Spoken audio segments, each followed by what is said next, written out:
Okay, we're on Ketubot, Perek Dalet, Mishnah Zayin, 7th Mishnah in the 4th chapter of Ketubot.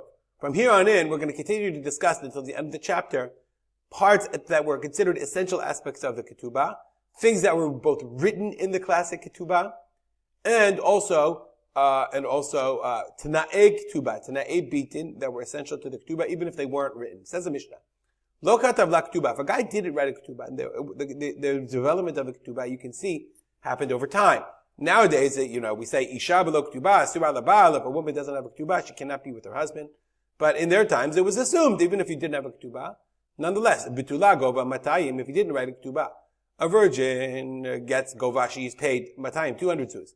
V'amana mana, and an amana gives a mana, b'pnei shu t'nai beitin. This is a condition of beitin. When you get married, that this is an understanding, this is the reason, this is the amount that the husband will owe his wife. And this was done for, as we said, a number of reasons, in order that they shouldn't divorce their wives without thinking, in order to provide for them. Okay, katavla. So therefore, even if he didn't write it in the ketubah, or he didn't write a ketubah at all, that's the essential ketubah. That's ikar ketubah. Katavla. If he writes her in the ketubah, sadesh abemana tachat matayim zuz. He says, you get, my field out there, and it's only worth 100 zuz. But instead of writing 200 zuz, he says, if I divorce you or I die, I'll give you my field. But it's only worth maneh. Velo katavla, but he didn't write.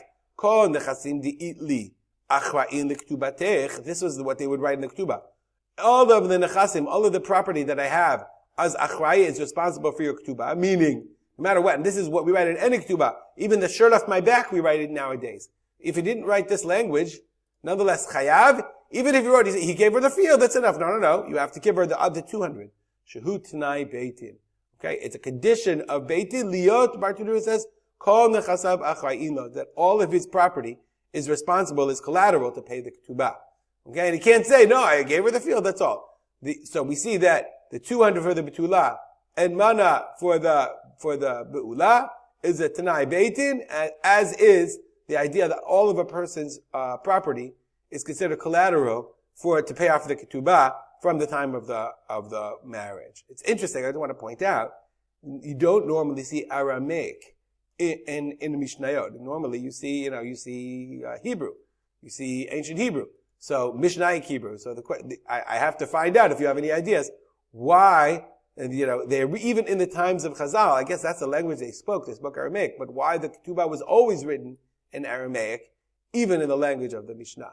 We'll stop here and dedicate our learning to the memory of today's Yom HaZikaron, those who have fallen in the wars protecting and defending the state of Israel. And as always, we'll dedicate the learning to the memory of my father, Rav Simcha Yitzchak Kalman. Have a good day.